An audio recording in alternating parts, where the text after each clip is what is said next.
Hello everyone, this is Jason from Xanadu Gallery.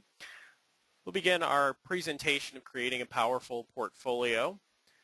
To get started, I'd like to briefly go over some of the features of an online workshop format and how the evening will work. This is just a brief 25-minute presentation tonight. The online format allows you to participate in a number of different ways during the course of the evening. You'll, of course, be able to listen to me as I make the presentation, watch online through your computer. You'll also be able to ask questions, and there are a couple of different ways that you can do that. If you have a microphone attached to your computer, you can raise your hand, and you'll see the little hand icon, again, on the right-hand side of your screen. You'll be able to raise your hand doing that, and then I will be able to call on you and unmute your audio at that point. Then you'll also be able to enter questions into the question box on the right-hand side, and I'll be able to see those. With the large number of artists that we have attending this evening, so far I have just a little over 200 artists signed on online. So unfortunately, I won't be able to get to all of your questions in such a short period. However, I think you'll see that most of the questions that you have will be answered during the course of this broadcast. And then, of course, any questions that you have after the fact, you can certainly follow up with me via email. Also, in the course of the evening, you'll be able to participate in a couple of ways. I'll be launching at least one poll tonight, and in fact, I'll do that in just a second, where you can click online to give a response to the questions that I've asked. As I mentioned, there will be a question and answer period at the end of the evening. And then there is a brief questionnaire that will come up on your screen after you close out the webinar broadcast window tonight. So those are kind of the main ways that you'll be able to participate. Now, just briefly to get started, I'd like to introduce myself. And while I'm doing that, I'm going to launch a poll so that you can see the disciplines of the other artists that are attending this evening. And what I'd like to do is just give you a little bit of background on myself and explain a little bit why I've developed some of these workshops and mini workshops that I have to help artists better be able to market their work and better be able to approach galleries. I am second generation in the art business. My father, John Horejs, has been a professional landscape and floral painter for almost 40 years now, so I very much grew up in the business. My first job when I was 17 was with a major art gallery in Scottsdale, Arizona. Worked with them for a little over 7 years, and I've now owned my own gallery in Scottsdale, Xanadu Gallery, for going on 9 years now. About 2 years ago, I had the opportunity, as I often do, to meet with an artist who was approaching me for representation, and noticed that this artist was making a lot of mistakes in the approach that he was making to the gallery, and there were some mistakes in terms of the portfolio, etc. And after he left, after I had a brief conversation with him, he left, I started to ask myself, why is it that artists have such a challenge and a difficult time in approaching galleries for representation? And in discussing that question with a number of artists, and especially with my father and my mother, who is my father's business manager, determined that there really isn't a lot of information out there in terms of preparing yourself to go out and market your work. So you can enroll in a major university art course and get a Bachelor of Arts or a Master of Arts and spend years and years in school without ever getting any really practical advice in terms of what you do with your artwork once you go out into the world. And so with that in mind, I started working to develop a series of courses that can help artists better understand what galleries are looking for and how to prepare themselves to approach galleries. Tonight, I want to briefly talk about your portfolio, because it is one of the most critical elements, obviously, in approaching galleries.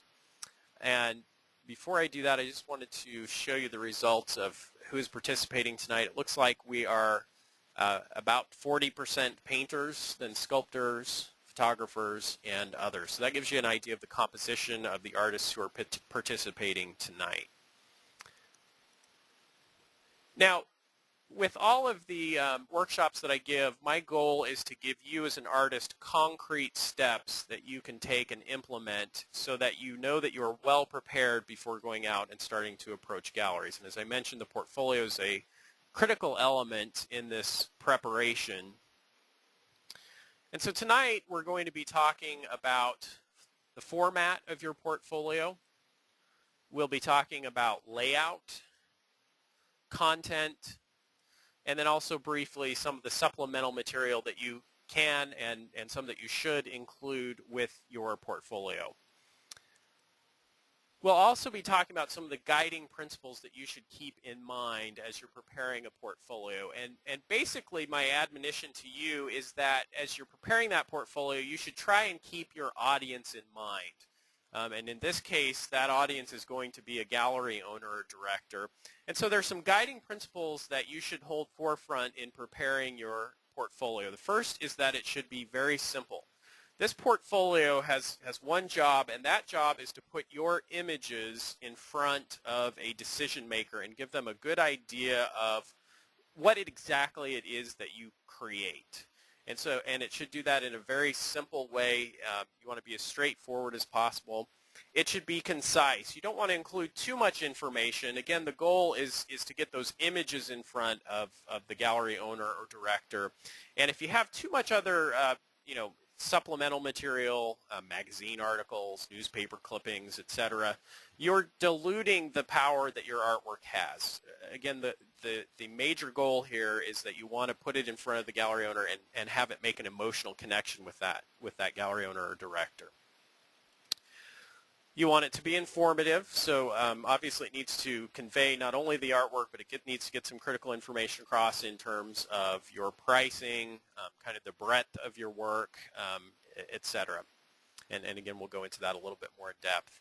And then importantly, it also needs to be cohesive.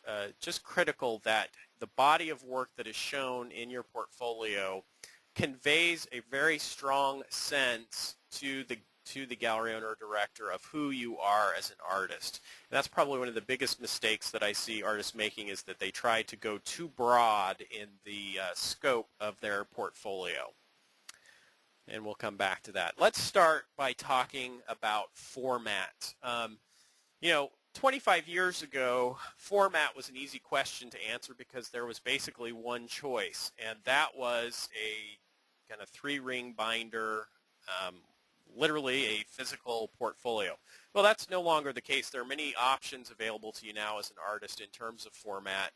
And I'm going to show you just a couple of samples of portfolios that I have received. The first is probably becoming one of the more common formats for portfolios, and that is the digital compact disc, where the artist has loaded a number of images onto the CD in a JPEG or TIFF format. They may also include digital copies of their resume, bio, artist statement, etc., all in one compact place. And of course, this format offers a number of advantages. One is it's fairly easy for you as an artist to put together. It's relatively inexpensive, so you can reproduce them and kind of multiply your efforts by having multiple copies of it. And with a little bit of extra effort, as you can see here, these artists have created covers and labels that make the disc look pretty good. Now, all of that said, this is not my preferred format to review portfolios from an artist. And it's a fairly simple reason why. Just the small amount of extra work that it takes for me to review your artwork on a compact disc is enough to prevent me at times from even seeing the work. I know it seems like a small thing for me to, put it in my computer and start to look at the images, but with the busy schedule that a gallery owner has, at times just that little extra effort of closing down whatever I'm working on, loading up the images, and then invariably you created it on a Mac and I'm on a PC, just that simple extra effort will at times prevent me from looking at the work. And I'll tell you that I'm sitting at my desk right now looking at a couple of compact discs that I've received. One of them I received almost a month and a half ago, and I've been intending to look at them. I'd either met the artist or they mailed them to me.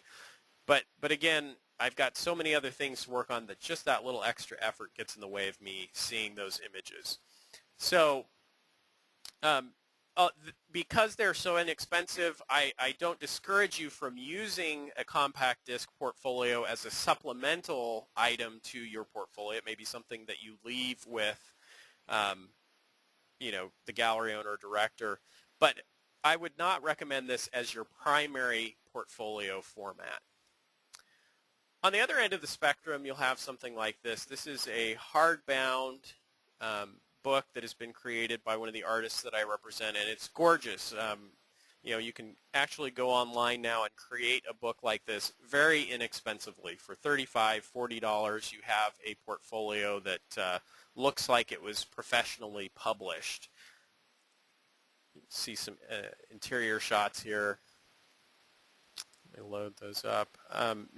Colors are reproduced very well, and it really gives an art gallery owner a sense of professionalism. The problem, however, again, and a reason that this would not be my primary format for a portfolio, is that this is simply too hard to keep up to date. It's almost within weeks of having created this particular portfolio, it would already be out of date because you've gone on to create other work. So unless you're willing to go to the effort and expense of constantly redesigning and updating this portfolio, it's just not going to be a practical way for you to have an up-to-date portfolio of your work. And then finally, you have something simple like this. This is a presentation folder that you can pick up at just about any office supply store. Very simple plastic sheets. You can slip an image into the front, open the portfolio up, and you have basically page protectors, 20 to 30 page protectors, where again you can simply slip the sheets into the binder and they're ready to go. And a very simple, straightforward format, and believe it or not, this is my preferred method to look at a portfolio and a preferred method for an artist to prepare their portfolio. It offers a couple of advantages. It's very inexpensive.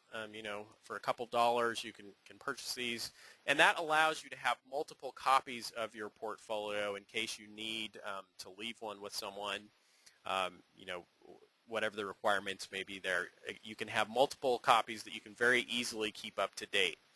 And with that, let me advance the slide here. I recommend that you use that simple portfolio folder. You can print your images straight from your home computer, and typically they will give you a high enough fidelity that you can get the job done that you need to do. And understanding, of course, that there is some loss of resolution, etc., but everyone is so accustomed to the digital age, and we understand that inkjet prints are not going to be perfectly faithful to the original work, but they get the information across that they need to, and the quality has come up so much that I can't think of any good reason why you wouldn't use a good quality home or office inkjet printer to create your portfolio. And again, that allows you to have the flexibility to keep your portfolio easily up to date. You're going to include all of the information about your artwork on the page with the artwork itself. And I'm going to show you just quickly how I would recommend that you format that. You have your page up. I would include the artwork, and of course the larger the artwork, the more faithful you can be in reproduction, the better. And then you'll include all of the information right there at the gallery owner's fingertips. You've got the title, artist's name, size, and very important to go ahead and include the price of the artwork right on the page. Now, understanding, of course, that prices will change over time, but again, that's the beauty of this particular format, that it's very easy for you once your prices increase to go back in, reprint the portfolio, and have it be completely up to date. But as I'm looking at a portfolio, visiting with an artist, again, you're making it much easier for me to make an evaluation of your work if I don't have to do extra work to find out what the size is, what the price is, etc. So sometimes I'll have artists approach me with a portfolio that has, a price list or something like that, a price key, and yeah, that's fine. I'm certainly capable of going back and forth and figuring out which painting belongs to which price or which sculpture goes with which size, etc. But again, you've made my life so much easier if you've just put that information right at my fingertips. So you can use a simple word processing program like Microsoft Word or Presentations, PowerPoint to create these pages and include the information right there. Now also, let me see if I can get back to this.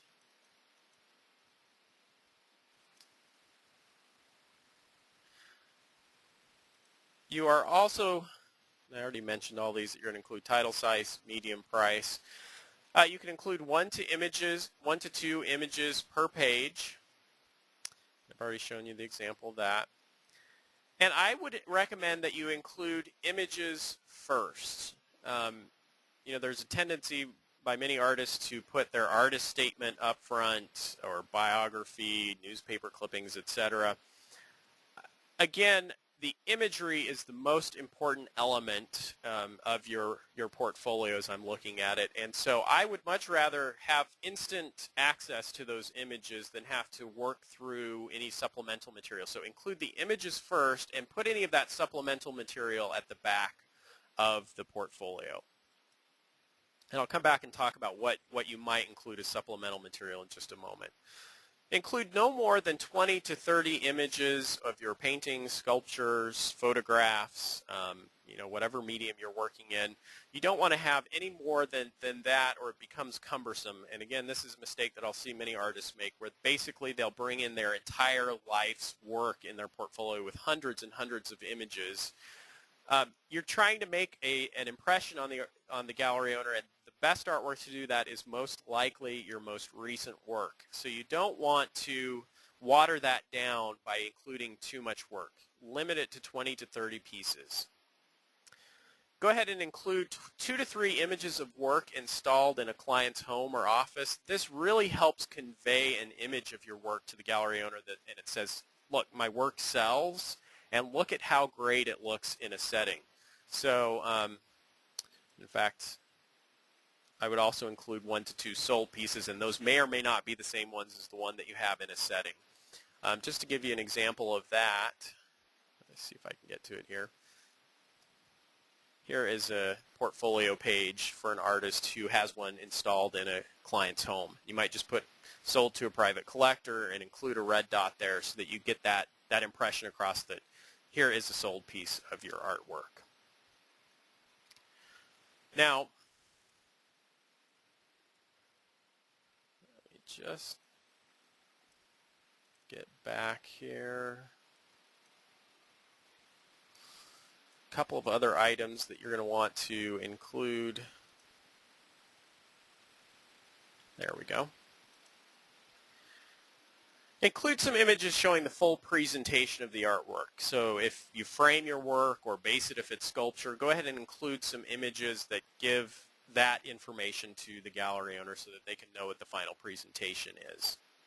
And finally, and this seems like a pretty simple one, but again, in the quest to make it simpler for the gallery owner to review your portfolio, orient all of the photos in the same direction so that the gallery owner is not having to, kind of turn back and forth as you're flipping between portrait and landscape orientations in your portfolio.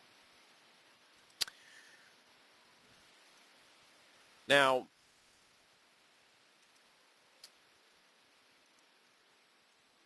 it is also critical, and I mentioned this at the beginning, and I just want to spend a little more time on it, that your portfolio shows focus.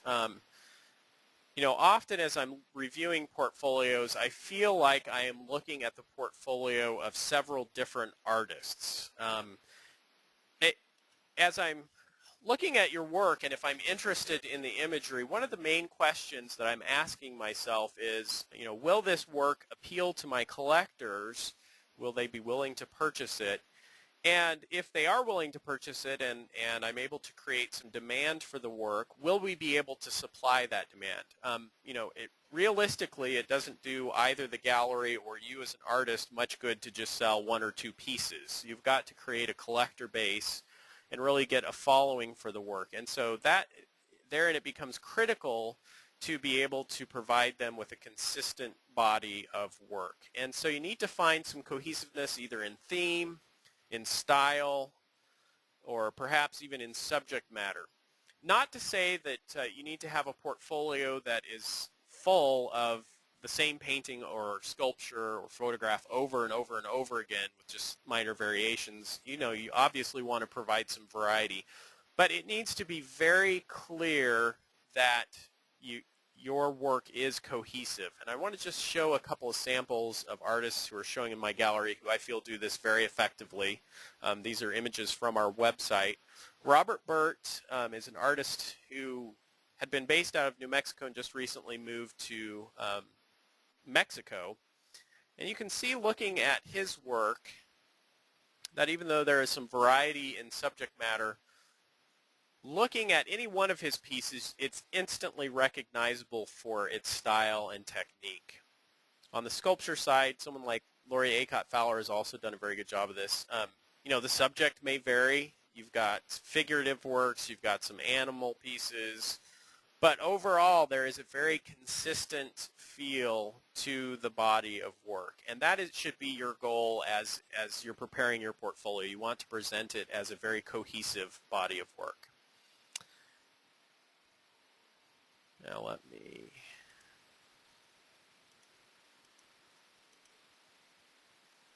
Now, finally, before I get to any question and answer for the session this evening, I want to just mention the supplemental material that you're going to include at the back of your portfolio.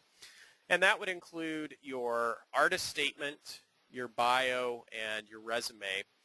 Try and keep those documents brief, and as I mentioned, it's better to include it at the back. Honestly, looking at a portfolio, a biography or a resume is not going to make the decision for me. It's simply going to reconfirm a decision that I've already made. So you want to have a bio and resume that presents you in a professional way, and I'm hoping to be able to present a mini workshop on both of those topics later on. And then you may also want to include a limited number of either press items, that may be newspaper articles or magazine articles about you, but a very limited number.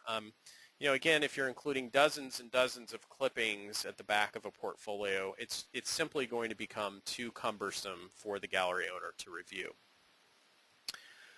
Now, with that said, I'd like to go ahead and open the session to questions and answers. Again, you can enter your questions into the question box, or you can raise your hand, which is the little hand icon, if you have a microphone connected to your computer, and I'll be able to invite you in to speak audibly and ask your question.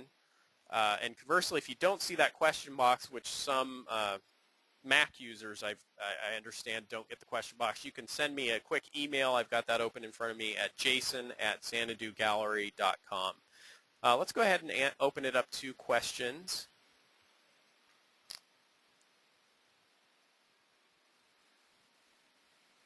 Okay, and give me just a second to look over some of the questions that are coming in.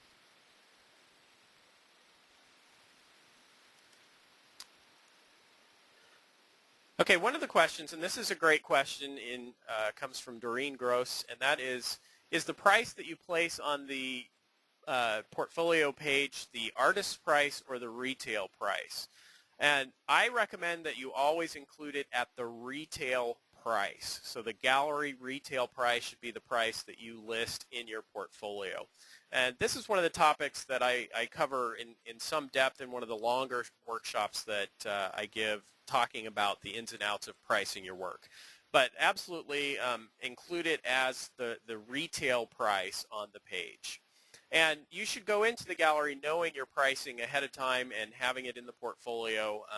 You know, nothing says to a gallery owner that you're not quite ready to maybe to be in galleries like not knowing what the value of your work is. And it may be the case that there is some discussion that ensues in terms of whether the pricing can be adjusted slightly to better fit the gallery. But going in ahead of time, you should be prepared with the pricing. Another question, what about including both sculptures and paintings in a portfolio if I do both? Again, this is a little bit of a tricky issue, and especially where you're crossing disciplines like that.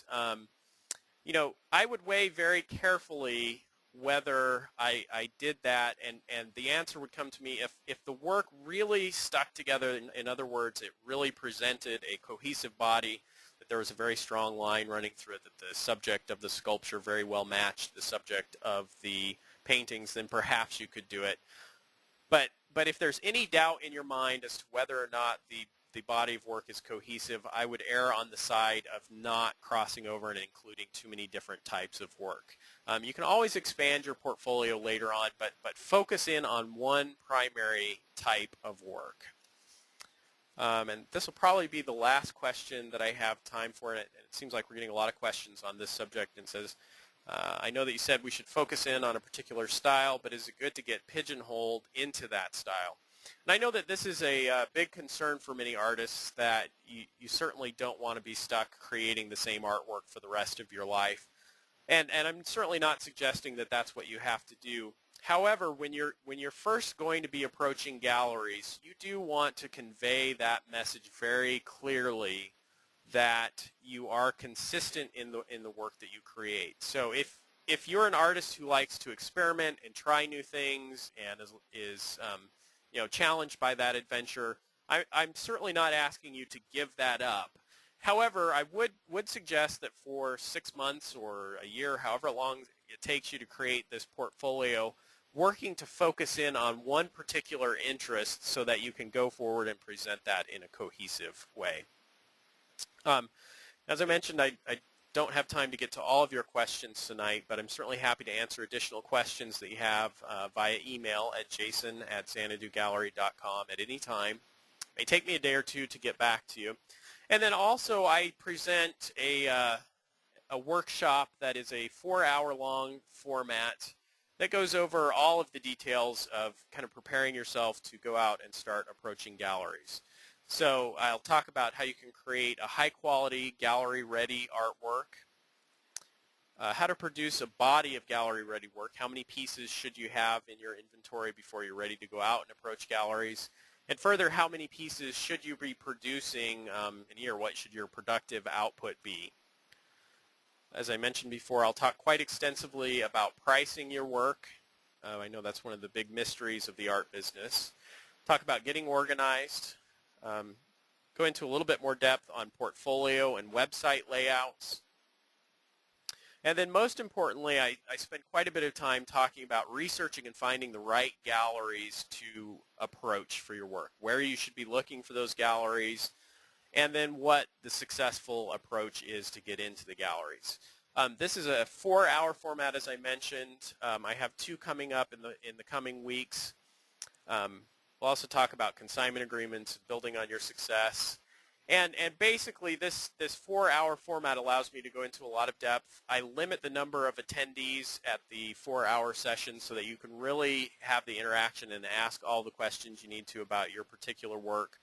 I would love to have you join me for one of those. If you'll visit www.xanadugallery.com/portfolio, that's the page for the particular mini broadcast that we've done tonight. There is a registration there for the 2 upcoming 4-hour sessions. Normally those are $95. For having attended tonight, I let you attend the upcoming session for $75, but that's only available as long as there is space remaining in the in the workshop.